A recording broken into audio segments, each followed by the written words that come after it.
সকলকে, ফ্লোরা গ্রিনে আপনাদের সকলকে স্বাগত।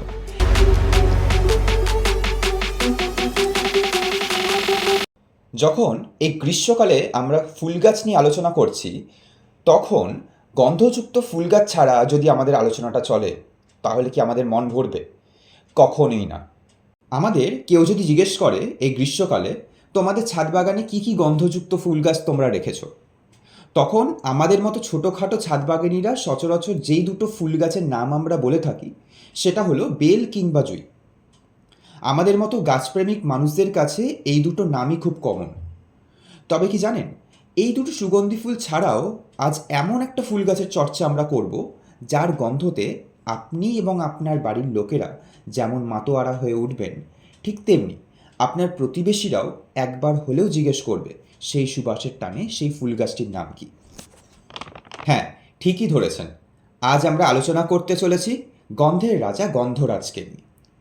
এই গন্ধরাজ ফুল গাছটি আবার কেপ জাসমিন নামেও খুব পরিচিত।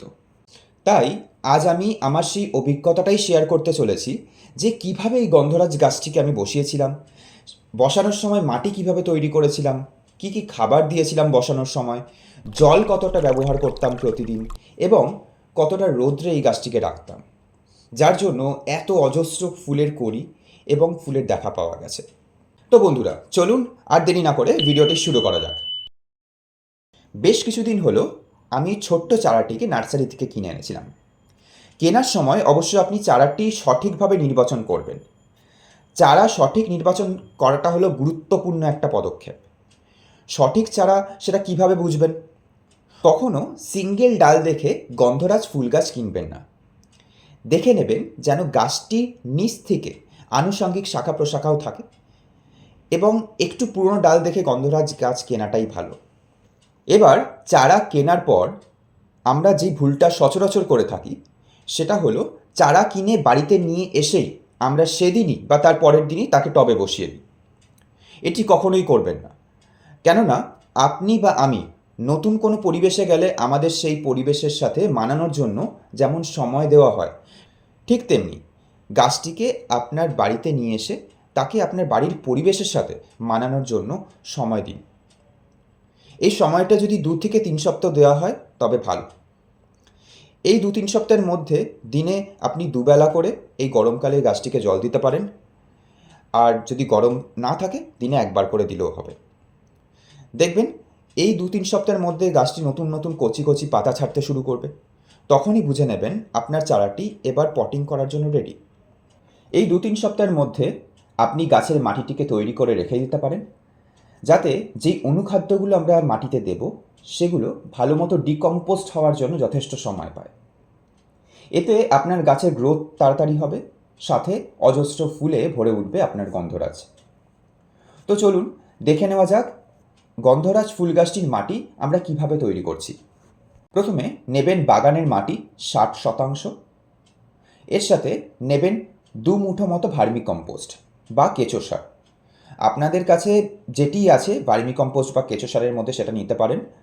তার সাথে থাকবে 2 চামচ মতো সর্ষের খোল আর 1 চামচ মতো শিংকুচি। এবার টবে যাতে জল না জমে থাকে তার জন্য আমরা নিয়ে নেব 10% বালি। এতে মাটিতে জল যেমন বসবে না, তেমনি গাছের শিকড়গুলিও কখনো পচবে না। এবার ভালোভাবে এই মিশ্রণটিকে কোনো নিড়ানির সাহায্যে উল্টে পাল্টে ভালোভাবে মিশিয়ে নিতে হবে, এবং 10 থেকে 15 দিনের জন্য কোনো প্লাস্টিক বা কোনো ব্যাগ চাপা দিয়ে সরিয়ে আপনাকে রেখে দিতে হবে। দেখুন বন্ধুরা, 15 দিন পর আমাদের মাটিটা তৈরি হয়ে গেছে। মাটির মধ্যে এখন একটা ময়েশ্চার ভাবও এসে গেছে। এবার নার্সারি থেকে যেই গ্রো ব্যাগটায় চারাটা আমাদের দিয়েছিল, সেই গ্রো ব্যাগটি কাটার আগে কাঁচিটাকে আমরা ভালোভাবে স্যানিটাইজ করে নেব। তারপর আস্তে ধীরে গ্রো ব্যাগটিকে দুপাশ থেকে কাটব। এবার গ্রো ব্যাগটি থেকে চারাটি বের করার পরে একটা ফাঁকা বালতিতে 50% মতো জল ভরে নেব। জল ভর্তি বালতিতে 1 চা চামচ মতো ফাঙ্গিসাইড ব্যবহার করব, দিয়ে কিছুর সাহায্যে ভালো মতো জলটাকে গুলে নেব। এটা দুটো কারণের জন্য করা। প্রথম, নার্সারি থেকে আনা চারাটিকে জীবাণুমুক্ত করা, এবং দ্বিতীয়, চারার গায়ে লেগে থাকা যে মাটিগুলো আছে সেটা যেন অতি সহজেই খুলে আসতে পারে। তাই ফাঙ্গিসাইড মেশানো জলে যদি আমরা চারাটিকে 10 মিনিট মতো ভিজিয়ে রাখি, চারাটি জীবাণুমুক্ত যেমন হবে, তেমনি দেখবেন অনায়াসে চারার গায়ে লেগে থাকা মাটিগুলো এরকমভাবে ঝরে যাচ্ছে। এবার চারাটিকে তুলে 8 থেকে 10 ইঞ্চি মাপের টবে বসানোর পালা। টবে এবার আমরা একটা খোলামকুচি দিয়ে টবের মুখটাকে বন্ধ করে দেব।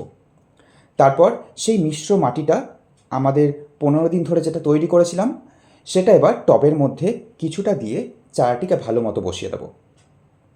চারার সাথে যেই শিকড়গুলি আছে সেটি একটু টবের মাটির ওপর একটু ছড়িয়ে দেওয়াটাই ভালো, এবং তারপর বাকি মাটিটা আস্তে ধীরে তার ওপর দিয়ে মাটিটাকে চেপে চেপে বসিয়ে দেব, যাতে ভেতরের হাওয়াটা মাটিটা থেকে বেরিয়ে যেতে পারে।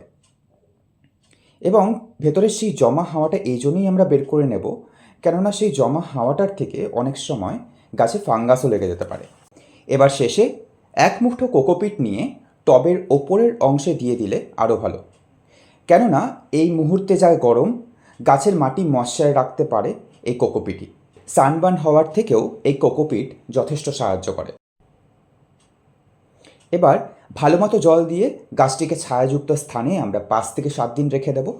5 থেকে 7 দিন পর শেডের জায়গা থেকে গাছটাকে সরিয়ে নিয়ে এসে যেখানে পর্যাপ্ত সূর্যের আলো আসে এমন কোনো জায়গায় গাছটিকে রেখে দেব। সেটি আপনার ছাদ বাগান বা ব্যালকনি যে কোনো জায়গায় হতে পারে। মোট কথা এটা দেখতে হবে গরমকালে দুপুরের প্রখর রোদটা বাদ দিয়ে যেন দিনের বেশিরভাগ রোদটাই এই গাছটি পায়। মনে রাখবেন, এই গন্ধরাজ গাছ কিন্তু খুব সূক্ষ্ম গাছ, বারবার এই গাছের স্থান পরিবর্তন করাটা মোটেই পছন্দ করে না। তাই টবটিকে বারবার স্থান পরিবর্তন বা নাড়াচাড়া না করাই ভালো। ব্যাস, এবার শুধু সময়ের অপেক্ষা। কটা দিন যেতে না যেতেই যেমন এরকম অজস্র কুড়ির দেখা মিলবে আপনার গাছে, তেমনি প্রতিদিনের সকাল এমন মিষ্টি একটা ফুলের গন্ধে আপনার দিনটাও হবে অনেক শুভ। ভিডিওটি ভালো লেগে থাকলে প্লিজ লাইক এবং শেয়ার করবেন আপনার ফ্যামিলি, বন্ধুবান্ধব, আত্মীয় স্বজনদের সাথে, এবং চ্যানেলটি সাবস্ক্রাইব করে আমাদের আরও উৎসাহিত করবেন, যাতে আরও সুন্দর সুন্দর ভিডিও ছাড়ার সাথে সাথে আমরা আপনার কাছে সহজেই পৌঁছে যেতে পারি।